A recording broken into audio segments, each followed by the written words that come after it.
Ella pidió agua. Él respondió con algo que transformó 2 vidas para siempre. La escena queda en la memoria como si fuese una imagen detenida. Una tarde de verano, el sol cayendo sin piedad sobre una carretera de tierra, polvo en el aire y en las manos, unos labios agrietados que apenas forman una palabra, una jarra de cerámica fría que aparece sostenida por una mano adulta, callosa, que tiembla un poco al ofrecerla. Ese gesto sencillo, un sorbo compartido, fue el hilo que, 3 años después, uniría 2 heridas y poco a poco les devolvería la dignidad perdida. Elena caminaba despacio, sin prisa, con los pasos de quien ya no tiene a dónde volver. El viento levantaba su pañuelo y en la sombra del rostro se le leía la historia entera. Una casa que fue, un marido que se fue antes de tiempo, cuentas que se amontonaron cuando la vida decidió ser más dura. Había conocido una vida de sobriedad y afecto con Renato. Habían pasado juntos más de 3 décadas, hijos que crecieron y se fueron, veranos en los que el jardín olía a menta y a café recién colado. Pero el café dejó de oler en casa, las plantas se secaron y el nombre de Elena empezó a verse en papeles que dictaban cierres y pérdidas. Las deudas, la vergüenza, la decisión de no molestar a nadie la empujaron a la carretera con una mochila y la sensación de que todo lo que fue suyo se convertía en un recuerdo. Era una tarde en la que el calor parecía borrar hasta las certezas. Había caminado desde la estación, después de vender lo poco que quedó, con la cabeza baja para que nadie leyera en sus ojos la miseria. No sabía decir con exactitud cuánto tiempo llevaba sin beber aquello que fuese más que agua tibia. Quería un sorbo y no pedir limosna. Pensó en pedir un vaso a la primera casa que encontrara, pedir un descanso junto a un muro, cualquier sitio que le devolviera algo de humanidad. Y tuvo la prudencia de elegir el portón de una finca apartada, viejo testimonio de tiempos mejores. Antonio vivía allí, o más bien sobrevivía en ese lugar que fue de una familia entera. La fazenda tenía patios amplios y árboles que recordaban estaciones más floridas. Él la heredó en silencio cuando el dolor se lo permitió. Primero la tristeza, luego la costumbre de la soledad. La pérdida de Ana Clara, su esposa, y luego de Juan Pedro, su hijo, lo habían hecho retraerse hasta los rincones más íntimos de aquella casa. Las fotografías en las paredes estaban cubiertas por una capa de polvo que parecía una nueva forma de silencio. La maquinaria seguía funcionando a medias, los animales recibían lo esencial, pero la casa ya no era hogar abierto, era un reducto donde los recuerdos mandaban y nadie osaba entrar. Cuando Elena llegó al portón, su figura contrastaba con el paisaje. Una mujer de unos 50 años, hombros encorvados por la pena y por los golpes de la vida, ojos que aún brillaban cuando la luz se posaba en ellos. Tal vez si hubiera sido otra tarde, alguien la habría ignorado.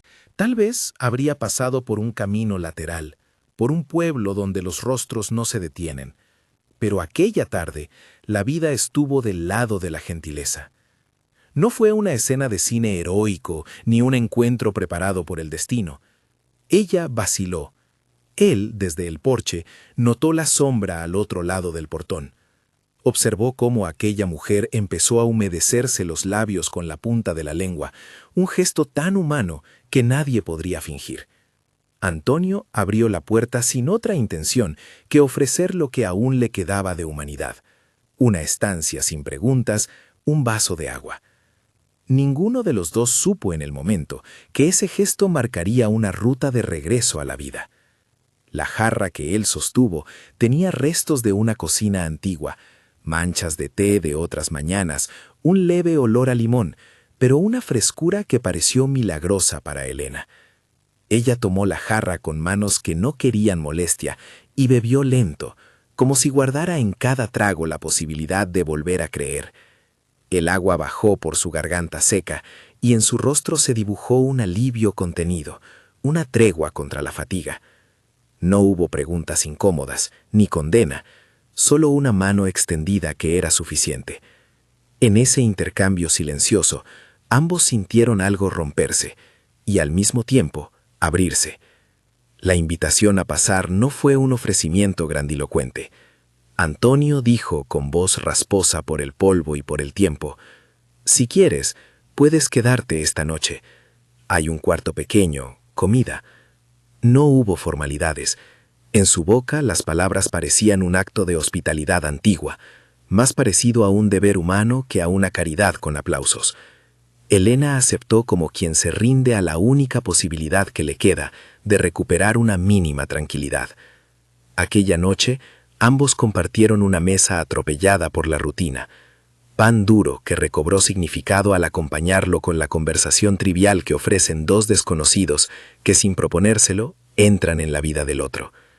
Al día siguiente, Elena se levantó antes de que la luz llenara la cocina y barrió el polvo que nadie había apartado en semanas. Movía las manos con cuidado, no para mostrar oficio, sino para que las cosas volviesen a funcionar.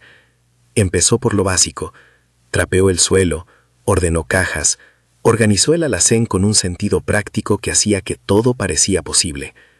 Antonio la miraba desde la puerta de la despensa, con un respeto que no llegaba a pedir nada. El gesto de dar agua se había convertido en la decisión de no dejar a alguien en la intemperie. No hubo imposición moral sobre qué debía ser devuelto. A cambio del techo temporal, Elena ofreció su trabajo. No fue un trueque cruel ni una obligación. Fue el reconocimiento de que su dignidad se reconquistaba con las manos ocupadas, con el sudor de la voluntad. Empezó a cocinar con los ingredientes modestos que la casa permitía. Con harina y azúcar racionada creó panecillos que, al salir del horno, llenaron la cocina con un aroma que hacía eco de otra época. Los primeros días fueron de silencio protector. Compartían la comida sin mucho hablar, como dos personas amputadas del diálogo cotidiano que recién aprendían a pronunciar las primeras palabras esenciales. Los vecinos, cuando se enteraron, se mostraron cautelosos. En pueblos pequeños, las noticias se expanden con ligereza y con compasión medida. Unos decían que era buena idea, otros miraban con desconfianza, preguntándose si Elena estaba usando a Antonio. Lo que nadie veía desde fuera era la textura íntima de la reconstrucción. Ella trayendo amoneceres de cocina, él reparando lo que las manos de la soledad habían dejado caer. En las primeras semanas, el cuidado doméstico tuvo un efecto inmediato. La casa clareó, las paredes dejaron de cobrar sombras extrañas, la mesa pasó de servir a la soledad a ser un sitio de reserva para risas que todavía no sabían ser ruidosas. Hubo momentos curiosos y pequeños que parecían no tener importancia, pero que en realidad eran los cimientos de la nueva posibilidad. Elena aprendió a encender la estufa con la paciencia de quien no carga más con el orgullo. Antonio aprendió a confiar en que alguien podía ocuparse de un camino que él apenas sostenía. Compartieron historias truncas.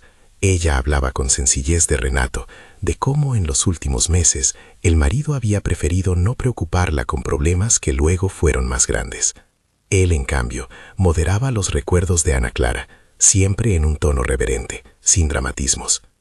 Hablaron de João Pedro con reverencia y sin lágrimas estridentes. Las palabras sobre el pasado se dijeron con cuidado y muchas veces callaron, porque había una frontera secreta de respeto que nadie quiso cruzar sin permiso. En algún punto fue evidente que lo que había empezado como una ayuda temporal se transformaba en una colaboración mutua. Elena pidió no solo comida, pedía lugar para ser, para recomponerse. Antonio, sin decirlo con palabras, pedía permiso para volver a vivir en una casa que ya no era un museo del dolor. Fue ella quien con pequeñas decisiones empezó a organizar la logística de la finca, el almacén, la rotulación de los productos, la lista de tareas semanales. No fue porque tuviera un plan maestro, sino porque la costumbre del orden la había salvado en otras épocas. La dignidad, pensó, se sostenía mejor cuando las manos tenían algo que hacer en el mundo. Los hijos de Elena, Rafael y Marta, aparecían algunas veces en la escena con miradas mezcladas, alivio por ver a su madre recuperando ánimo, cautela porque la vida les había enseñado que las soluciones fáciles eran peligrosas. Les preocupaba sobre todo que ella no volviera a aceptar una situación que dependiera de otras personas por miedo o por dependencia. Elena, en conversas con ellos, repetía una y otra vez que esta vez no iba a permitir que la compasión se transformara en resignación. Quería trabajar, ganar un dinero mínimo, reconstruir su economía en pasos que no la humillaran. Sus hijos, al principio desconfiados, terminaron aceptando lo que la mirada de su madre demostraba. No buscaba limosna, buscaba una oportunidad. El pueblo tardó en ajustarse a la presencia de Elena en la facenda. Los que venían a comprar huevos o a traer herramientas la observaron con la indulgencia que se ofrece a quien hace lo que debe tras un error pasado. Pero con el tiempo, cuando alguno probó los panecillos que ella preparaba, la mirada cambió. La gente volvió no solo por la compra, sino para charlar un rato en la sombra de la cocina. Ella respondió con pequeñas cortesías, cafés calientes en invierno, compotas en verano. Así transcurrieron los primeros meses, con la paciencia de quienes reconstruyen vidas. La rutina fue curativa. Madrugar para moler café, arreglar los cajones, responder con cortesía a las visitas ocasionales, incendiar ninguna esperanza ilusoria. El negocio aún no existía, pero la semilla de una idea comenzó a germinar en las conversaciones entre los dos. ¿Y si aquello que ella cocinaba pudiera convertirse en algo más que pan para la familia? No era una estrategia fría. Era la intuición de que el talento de Elena para la cocina y la estructura de la facenda podían unirse para generar una fuente de ingresos que diera empleo local y propósito. En una tarde en la que la luz se ponía suave, Antonio observó cómo Elena, con las manos cubiertas de harina, formaba pequeños bocados, que luego depositaba con mimo sobre la bandeja. En su mirada había algo más que respeto, un renacer de la confianza en la vida. No dijo mucho, pero en su pecho un miedo antiguo comenzó a ceder. Él mismo no sabía si aquello que crecía en su casa era un reemplazo al pasado, o una continuidad que honraba lo que fue. Le vino entonces la idea práctica. El viejo granero, con vigas aún sólidas pero olvidadas, podía transformarse en un pequeño obrador. No era un plan técnico ni un proyecto empresarial, era el primer atisbo de lo que meses después podría ser un refugio de trabajo para manos que también necesitan reinstalarse en la comunidad. A pesar de la esperanza que se gestaba, no todo era un camino liso. Había tensiones que aparecían como sombras, la memoria de los fallecidos, la sospecha en miradas externas, las cuentas sin pagar que todavía acechaban a Elena. Pero la casa se mantenía. Había una mesa donde comer, una cocina que olía a pan, un cuarto que por primera vez en mucho tiempo tenía cortinas tendidas. Los detalles cotidianos, que para otros son invisibles, se convirtieron en señales de vida restaurada. Uno de esos detalles fue el viaje que Antonio decidió costear para que Elena conociera a su nieta por primera vez. No era un ofrecimiento ligero, implicaba confianza, logística y una suma de dinero que no figuraba en los planes del anciano. Sin embargo, la sensación de que Elena necesitaba reconectar con su familia fue más fuerte que las reservas. Viajó con la mirada expectante y volvió con el corazón más ligero. Trajo del viaje una historia para contar. La niña que lo miró con curiosidad, la risa que salió de Elena cuando la pequeña la llamó abuela por primera vez. Ese viaje fue un punto de inflexión leve, pero profundo. Mostró a ambos que reparar relaciones era posible, que la existencia de un otro que los quería no era una fantasía, sino una realidad. Poco a poco la comunidad empezó a ver la transformación no como caridad esporádica, sino como una relación de trabajo y de respeto. Los que antes miraban con sospecha, ahora traían pedidos de pan para reuniones, encargaban dulces para bautizos o pedían pasteles sencillos para las meriendas del domingo.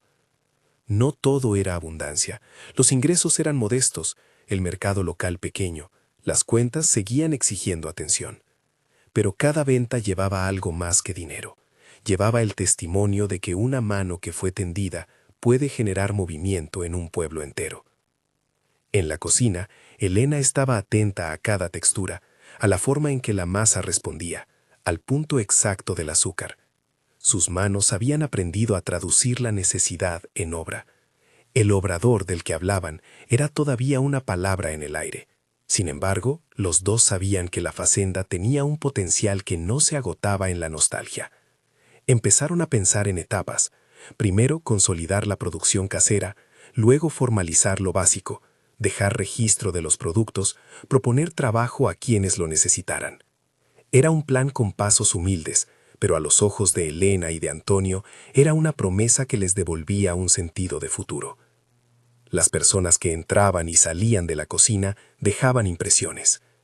Joana, una joven del pueblo que había perdido el empleo en la cosecha tras una enfermedad en la familia, llegó una tarde para ofrecer ayuda. Notó la seriedad con la que Elena trabajaba y propuso quedarse unas semanas para aprender. Marcos, un hombre que hacía pequeño mantenimiento, ayudó a limpiar el granero, mientras que María, una vecina de edad avanzada, aportó recetas que habían pasado de generación en generación. De a poco, la fazenda se transformaba en un lugar donde el dolor se administraba con trabajo compartido y con pan caliente.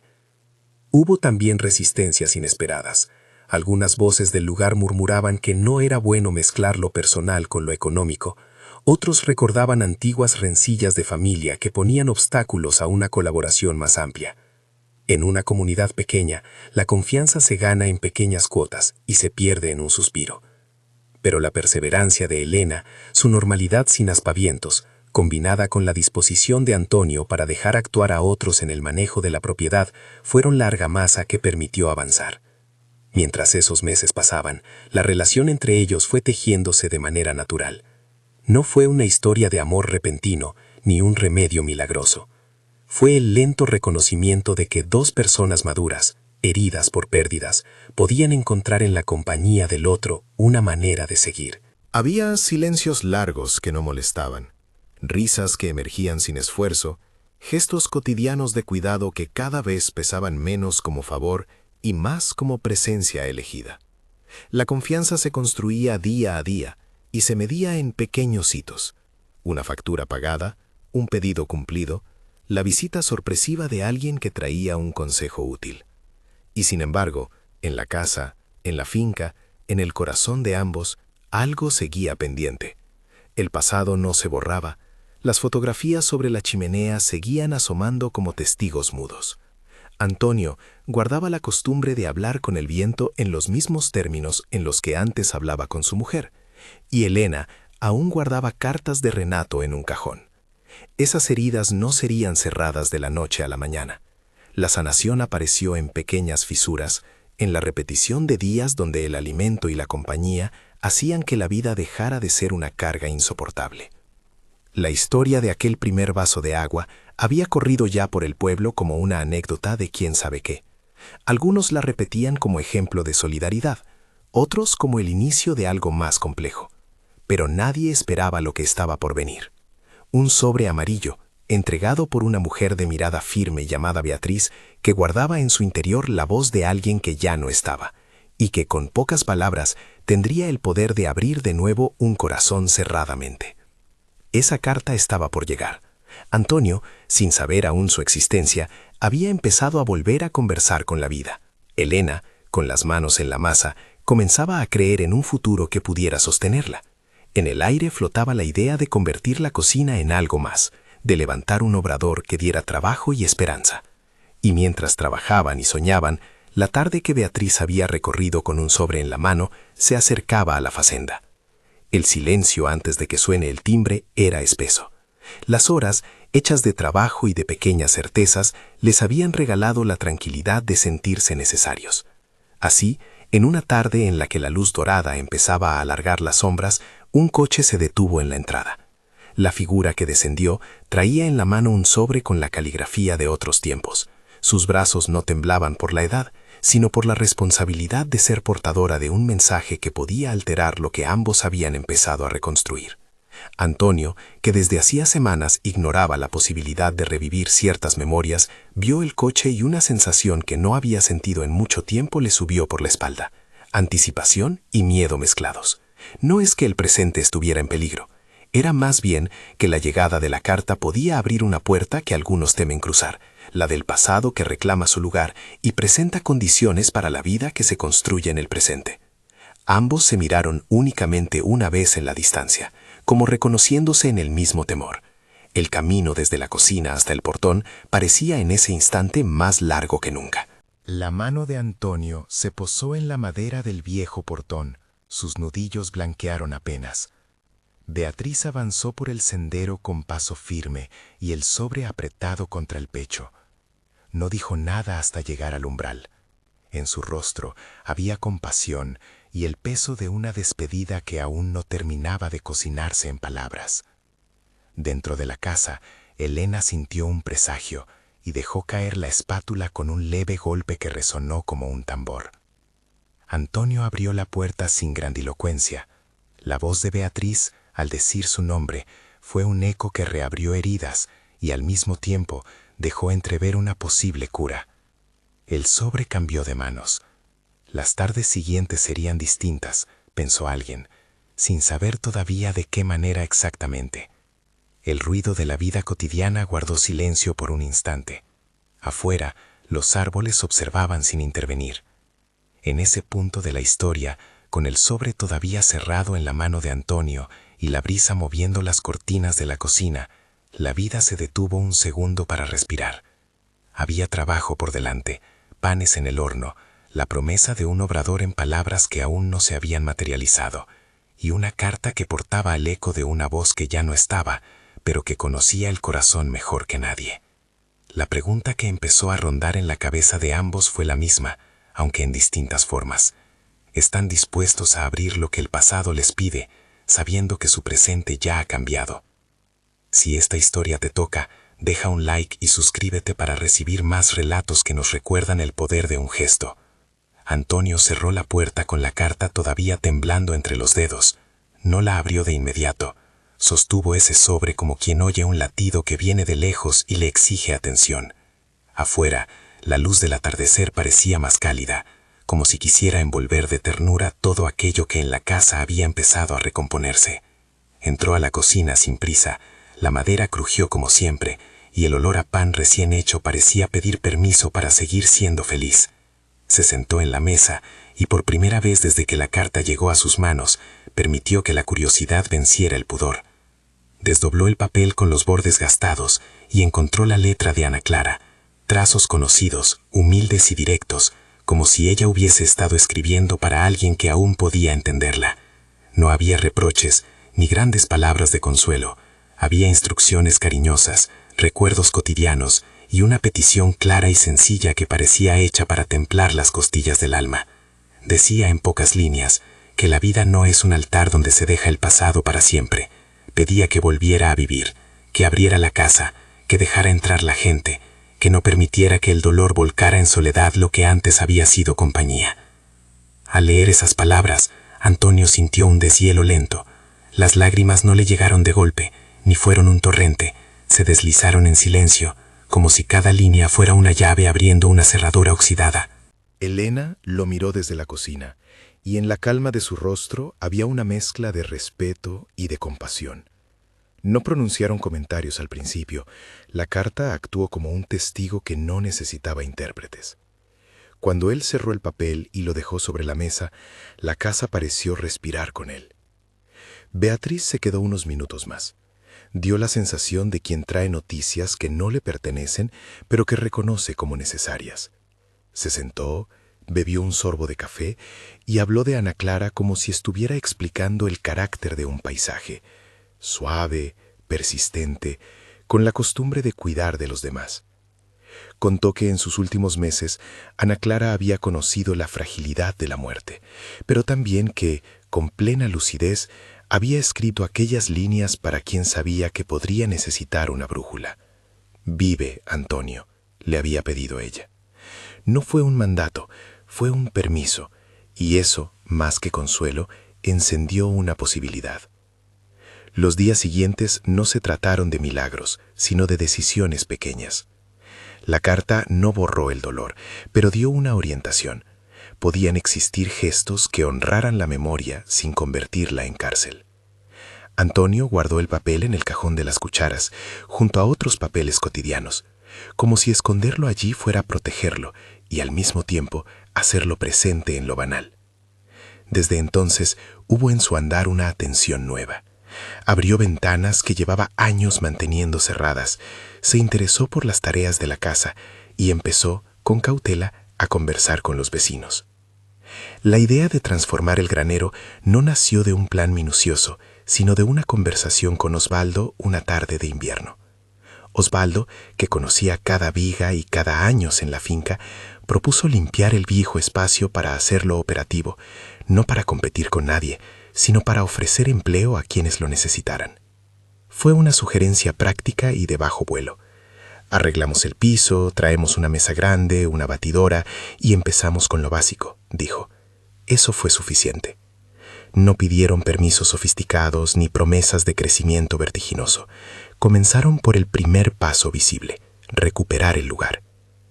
La reforma del granero fue lenta, limpia y trabajada en horas robadas al día a día. Durante meses, personas del pueblo se sumaron con herramientas, manos y consejos.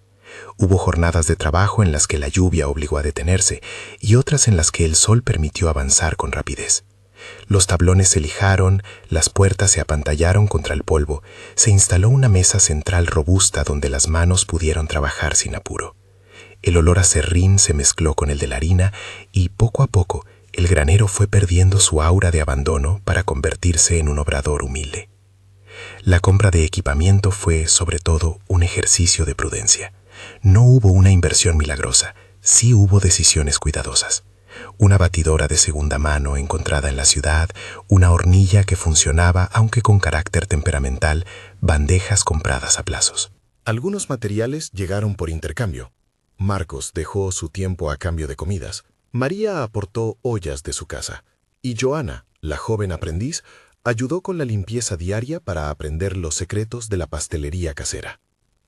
Cada aporte, por pequeño que fuese, fue tratado como un capital de confianza. La comunidad no regaló nada, ofreció lo que pudo aportar y el proyecto se fue construyendo con esa ética. Elena se convirtió en el corazón operativo del obrador. Sus manos parecían conocer la manera de transformar poco en suficiente. Experimentaba con recetas heredadas, retomaba compotas de la infancia, ajustaba el punto del azúcar con un tacto que no se enseñaba en escuelas. Desde su mesa, los primeros productos salieron con un sello íntimo, panecillos sombreados por la paciencia, dulces con texturas que recordaban meriendas de casa, galletas hechas con cuidado. Vendían a vecinos, a la pequeña tienda del pueblo, y con el tiempo, para eventos modestos como bautizos y reuniones familiares. No todo fue fácil. Sucedieron episodios que ponían a prueba la persistencia. Una hornilla que dejó de funcionar en plena temporada de pedidos, el día en que una carga de harina llegó húmeda por un transporte que falló, o la noche en que una fuga en una tubería mojó las cajas ya dispuestas para entrega. En esos momentos, la tentación de abandonar era real. Pero existían fundamentos diferentes, el reconocimiento de la dignidad recuperada y la red de personas que empezaron a creer que el esfuerzo tenía sentido. Cuando surgió una dificultad técnica, alguien del pueblo, con experiencia en metalistería, vino a corregir el horno. Cuando falló una entrega, Elena se desplazó personalmente para disculparse y compensar con algo extra. Fueron acciones sencillas, de reparación inmediata, que consolidaban relaciones. Con el paso de los meses, el obrador empezó a ser nombrado con respeto. Los dulces de la finca, decían, o los panecillos de Elena. Y en la voz de quien lo enunciaba había siempre un matiz de agradecimiento. Los ingresos no fueron copiosos al principio, apenas suficientes para cubrir gastos y dejar un margen pequeño que se guardaba para la compra de mejoras. Antonio, que manejaba con cuidado las cuentas, decidió destinar lo que se podía ahorrar a reparar cercas, invertir en aislamiento del granero y asegurar el pago de quien trabajara allí. Nada de acuerdos pomposos, solamente salarios modestos y la promesa de trato digno. Una tarde de mucha brisa, Joana recibió la noticia de que su madre necesitaba atención en la ciudad. Fue un golpe que puso a prueba la estructura naciente del obrador. La joven, pieza clave para la producción diaria, tendría que ausentarse semanas. En lugar de cerrar puertas, los que ya participaban en el proyecto se organizaron. María alargó su jornada y Marcos dedicó horas extras a las entregas. La comunidad respondió con cuidado. Entre todos inventaron una manera de sostener el ritmo. Esa capacidad de recomposición fue un indicador claro de que lo que empezaba no era una ilusión personal, sino algo que podía sostenerse con la colaboración. Mientras la actividad productiva se desarrollaba, la relación entre Elena y Antonio continuó asumiendo formas más libres. No fue una historia precipitada ni teatral, fue una construcción silenciosa que tomó fuerzas en la cotidianeidad. Hubo una discusión sobre una receta que salió salada, una risa compartida por un problema en el horno y la complicidad de comprar juntos una cortina nueva para la cocina. En esos detalles se fue afirmando una elección. No se trataba solo de compañía, era la elección de caminar con otro a partir de una intimidad trabajada día a día. Y luego llegó el momento de hablar de lo que muchos sospechaban y pocos pronunciaban, la posibilidad de formalizar lo afectivo. No fue una conversación dramática ni llena de promesas grandilocuentes. Fue, como casi todo, una sucesión de charlas honestas alrededor de la mesa, recordar a los ausentes con respeto, afirmar que la intención no era borrar sino integrar, y aceptar que ambos, con sus historias, podían abrirse a algo nuevo sin traicionar lo que habían amado. Se eligió una ceremonia sencilla, íntima, con pocas flores y muchas miradas queridas. La boda fue en el jardín, bajo el mismo árbol donde Elena había colgado meses antes un tendedero con cortinas recién lavadas. No hubo orquesta ni banquete lujoso, hubo pan compartido, té, risas y la presencia agradecida de quienes habían participado en la reconstrucción. La comunidad celebró no tanto la unión como el hecho de que la fazenda volviera a ser un lugar de encuentro. Los jóvenes que trabajaban en los campos asistieron. Osvaldo pronunció unas breves palabras sobre la importancia de dar segundas oportunidades. Los hijos de Elena, con el corazón más tranquilo, compartieron fotografías y abrazos. En la fiesta, una niña se acercó a Elena con una bandeja de galletas y dijo en voz alta: «Abuela, esto está rico», y la palabra, dicha así, desarmó meses de cautela en el pecho de la mujer. No era una consagración, era una evidencia de que algo que parecía quebrado había encontrado formas nuevas de ser reparado. Con la vida ya asentándose, el obrador pasó por una nueva etapa. Decidió abrir sus puertas de manera consciente a quien necesitara empleo digno. No se trató de una ONG, ni de un proyecto caritativo con cheques generosos, sino de una empresa social en pequeño formato. Se ofrecía trabajo, remuneración justa y formación en oficios. Personas que habían quedado sin empleo en épocas difíciles encontraron en el obrador una posibilidad real. Julia, una madre soltera, pudo asegurar una semana de trabajo regular. Otros recibían contratos por tareas específicas con claridad en las condiciones. Esto no solucionó todos los problemas sociales del lugar, pero ofreció una alternativa concreta donde antes había desamparo. La fazenda empezó a transformarse en un punto de referencia. Familias venían a comprar, pero también a conversar, a traer recetas antiguas, a proponer ideas. El obrador se convirtió en un espacio de intercambio cultural, recetas celebradas, enseñanzas simples y el aprendizaje de que el trabajo compartido dignifica tanto a quien lo ofrece como a quien lo recibe. No todo fue armonía. En ocasiones surgían desacuerdos sobre modos de producir, precios y prioridades, pero la práctica constante de escuchar, corregir y avanzar permitió que los conflictos no se volvieran inamovibles. Hubo también momentos de vulnerabilidad que recordaban que la vida no exime del dolor. Una época de sequía afectó las siembras cercanas y provocó ajustes en el presupuesto. La enfermedad de un proveedor obligó a replantear rutas de compra. Un accidente menor en el campo demandó reparación y gastos inesperados. Cada episodio fue enfrentado con prudencia y la decisión de priorizar el cuidado de las personas. El modelo económico que se sostenía no prometía riqueza súbita. Enseñaba más bien la lección de hacer frente a las dificultades con solidaridad y responsabilidad. Con los años, la fazenda comenzó a devolver aquello que había recibido. Parte de las utilidades modestamente generadas se destinaban a ayudar a otras familias. La compra de medicinas para un vecino, la contratación temporal de quienes atravesaban una crisis, la entrega de productos a quienes no podían pagarlos en algún momento. No fue caridad grandilocuente, fue una política de comunidad. Elena y Antonio decidieron que, aunque su negocio debía mantenerse sólido, su razón de ser también incluía sostener aquello que la vida local necesitara para no quebrar. El obrador generó, con el paso del tiempo, una red de efectos que nadie habría predicho al principio. Inspiró a una mujer agricultora a vender compotas en el mercado regional, motivó a un joven a estudiar gestión básica para mejorar el flujo de pedidos y hasta cambió la manera en que algunas familias percibían el trabajo doméstico, reconociendo su valor económico. El impacto no fue explosivo ni inmediato, fue gradual, en la forma en que las reliquias de la rutina toman textura hasta volverse costumbre. Una mañana de otoño, mientras el obrador preparaba una doble tanda para una feria en el pueblo vecino, Elena recibió una carta. Era una invitación a participar en un pequeño concurso local de productos artesanales. No esperaban ganar. La invitación era, sobre todo, una ocasión para darse a conocer más allá del entorno inmediato. Fueron, con la humildad de quien no busca aplausos, y volvieron con una mención por calidad y autenticidad. No fue un título que cambiara su suerte, pero sí aportó reconocimiento y motivó pedidos nuevos.